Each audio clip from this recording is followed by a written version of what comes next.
Bienvenido a la Ruta del Programador, día 1. Estoy iniciando este viaje con la introducción a la programación con Python. En mi primera clase ha sido básicamente la introducción, para la cual he hecho un conjunto de apuntes con la idea central e ideas secundarias. Luego de haber hecho todos estos apuntes, se lo pasé a ChatGPT para que me den un resumen de mis apuntes y para reforzar ciertos conceptos. Ha hecho que algunos conceptos que los puse no de manera muy clara, en base al contexto, darme un concepto más detallado. Así que los puntos que vi fue que para aprender ciencia de la computación o un lenguaje de programación, manejar la dualidad de teoría y práctica resolviendo problemas. Luego de esto, en base a tipos de conocimiento como la declarativa, en la cual es una afirmación, por ejemplo, x al cuadrado es igual a 16, realizamos de forma imperativa instrucciones como si fuera una receta. Este conocimiento que tenemos nosotros para decirle a otra persona, o en este caso un computador, cómo realizar algo. Eso es el tipo de conocimiento imperativo, ¿ok? Así que la programación sería básicamente escribir una receta para generar un hecho. O sea, de forma imperativa, generar algo declarativo. En el ejemplo, se supone primero inicial que x es igual a 3. Quiero determinar que x al cuadrado es igual a 16. ¿Cuánto vale x? Comienzo con x igual a 3 y voy iterando. El valor de x igual a 3, x al cuadrado 9. Si yo pongo 5 al cuadrado 25 se pasa, así que puedo sacar el promedio entre ambos y voy aumentando o reduciendo, como sea el caso, hasta llegar al punto que x al cuadrado es igual a 4.0002, ¿no?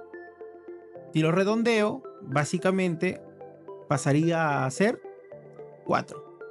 Ahora, esto se define como un algoritmo. Un algoritmo es una parte esencial de un lenguaje de programación, el cual tiene estas siguientes partes: la entrada y la salida. La entrada son los ingredientes, básicamente, que necesito para yo saber cómo realizar algo. Y la salida es la muestra o el ejemplo de cómo va a ser el resultado. Ahora, las secuencias de pasos simples es mi conocimiento declarativo de cómo realizar estas acciones. Y bueno, existen flujos de control, de condicionamiento, diversos tipos de flujos que van a mejorar estos pasos, pero todavía no veamos eso a detalle. Y por último, saber cuándo termina el flujo, ¿no? Cuándo termina el flujo. En este caso termina cuando multiplico 4.002 por 4.02 y se acerca a 16. En ese punto termino de ejecutar el algoritmo. Ahora, acá hay un ejemplo básico de cómo es un algoritmo basándose como si fuera una receta, ¿sí? El paso inicial o las entradas serían los ingredientes y luego el último paso sería el plato servido o comerlo.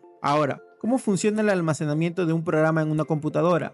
Básicamente la computadora tiene 3 componentes. Bueno, tiene muchos más, pero vamos a enfocarnos en estos 3 componentes, que son la memoria, el control de unidad y la unidad aritmética. La unidad aritmética hace las operaciones. La unidad de control cuenta qué operaciones está haciendo y cómo las está haciendo, y la memoria almacena estos resultados. Ahora, vemos acá un ejemplo en concreto de cómo dos números se suman y nos da el mismo resultado. En este caso el 3456 y el 3457. El 7889 y el 7890. Para esto vemos que ocupan diferentes posiciones de memoria, pero tienen el mismo resultado. Esto significa que no son iguales, pero sí tienen el mismo valor, ¿vale? La unidad de control está haciendo esta comparación y almacenándolos y me da un resultado positivo, que sí son iguales en valor, pero de forma interna vemos que no son iguales. Ahora, otro punto importante de las computadoras es que cuentan con operaciones primitivas. Inicialmente contaban con operaciones sencillas como el ir para arriba, para abajo, pintar, escanear, borrar o no hacer nada. Pero mediante el tiempo, estas operaciones primitivas han ido evolucionando, ¿ok?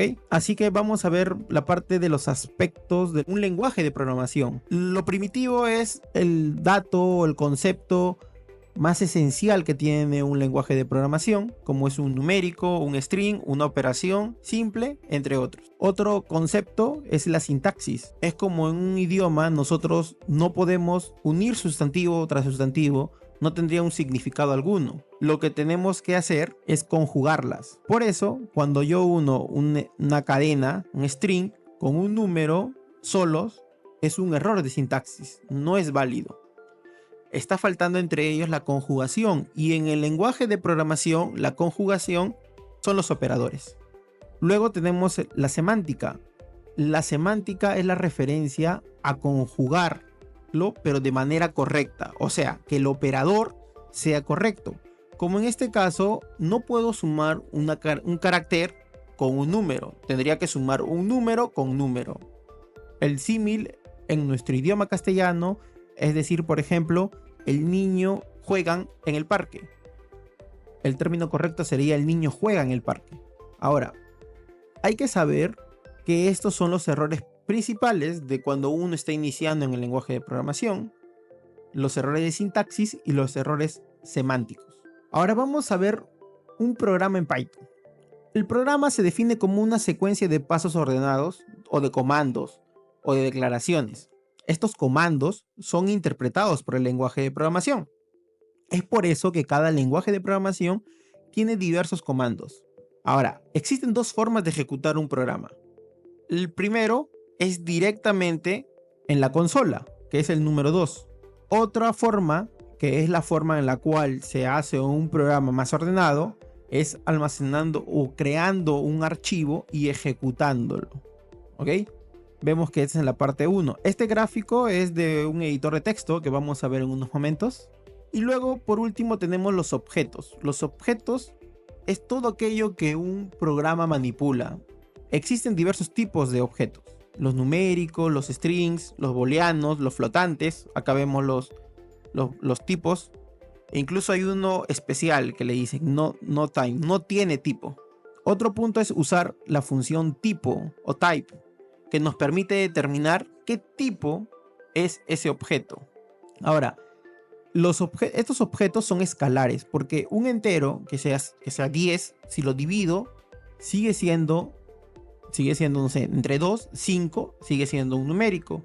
Un flotante igual, o sea, no se puede al dividirlo no me genera un nuevo tipo. Estos son los objetos no escalares. También se les llama datos primitivos, ¿no? O tipos primitivos. Los objetos no escalares son las listas, diccionarios, secuencias de caracteres, entre otros, ya que al dividirlo sí me va a generar un tipo en específico. Ahora, vamos a ejecutar en consola. Nos recomienda ejecutar en consola el type y hacer un casteo. ¿Qué significa un casteo? Convertir un tipo de uno a otro. O sea, puedo convertir un entero a un flotante, que es un número real. Ahora, ¿qué expresiones combinan objetos para formar uno nuevo? Acá tenemos las operaciones básicas, que son la suma, la diferencia, el producto, la división, la división entera, el módulo y la potencia, ¿no? Estas operaciones son idénticas a las matemáticas, con la diferencia que en la matemática las variables son abstractas. En este caso, las variables sí tienen un valor. Tienen una variable, un valor. ¿Qué es una variable? Es aquello que está vinculado a un valor en el momento que nosotros especifiquemos. Por ejemplo, edad, nombre, apellido, correo electrónico. Son variables que puede ser para una persona un valor y para otra otro valor. Ahora, ¿cómo vinculamos una variable a un valor? En el lado derecho va a ir el valor, como vemos acá. Y en el lado izquierdo va a ir la variable. En este caso, m igual a 10. Acá también hay un ejemplo. Hay unas recomendaciones para las variables. Siempre que sea descriptivo. Por ejemplo, si yo quiero definir mi variable edad, puede ser directamente edad, ya que me permite leer el código más fácil.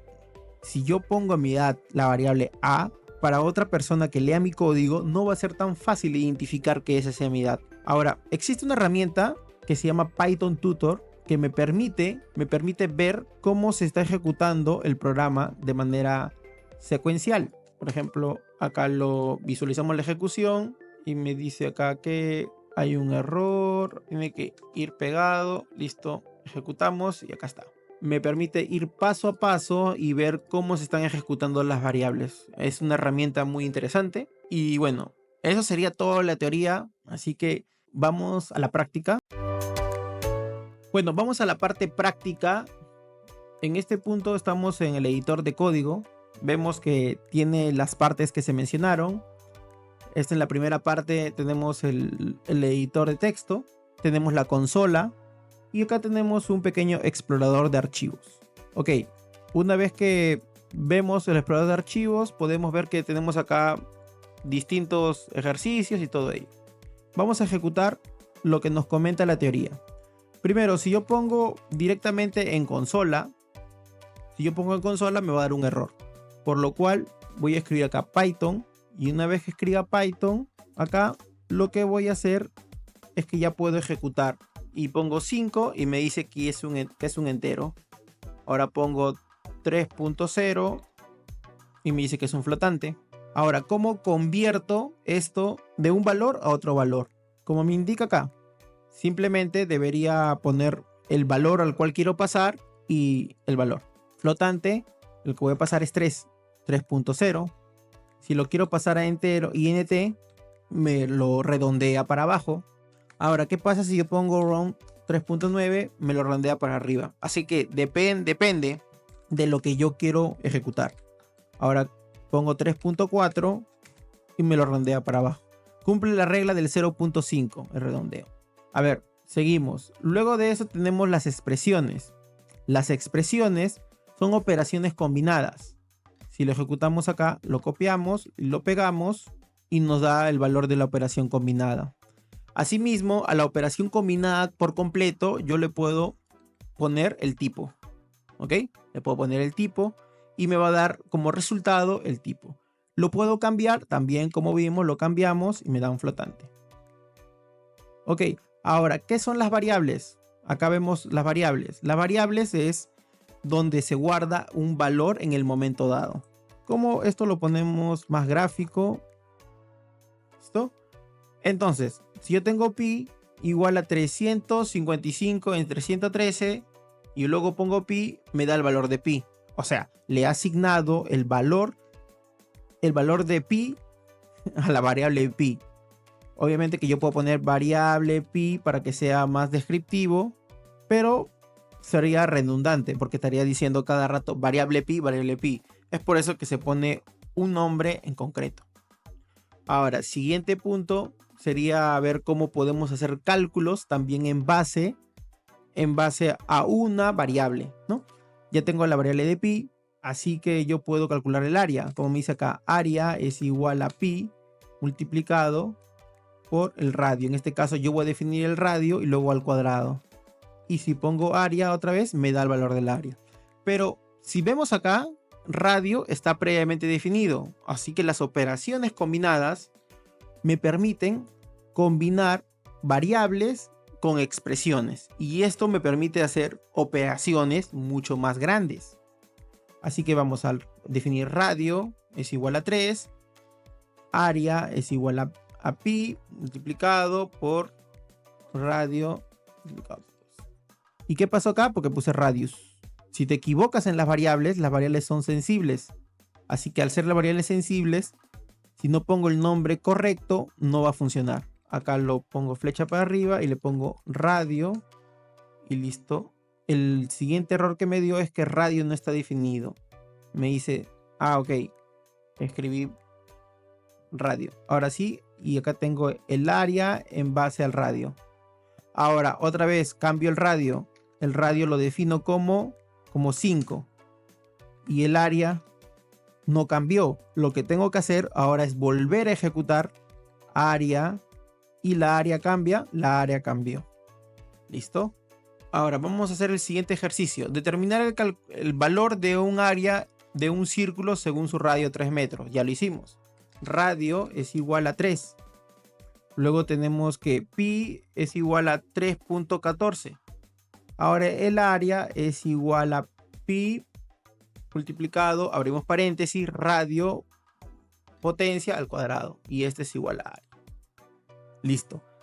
Y eso es todo por hoy. Espero que te haya gustado el video. Si te ha resultado útil o interesante, déjame tus comentarios abajo, me encantaría saber qué opinas o si tienes alguna pregunta.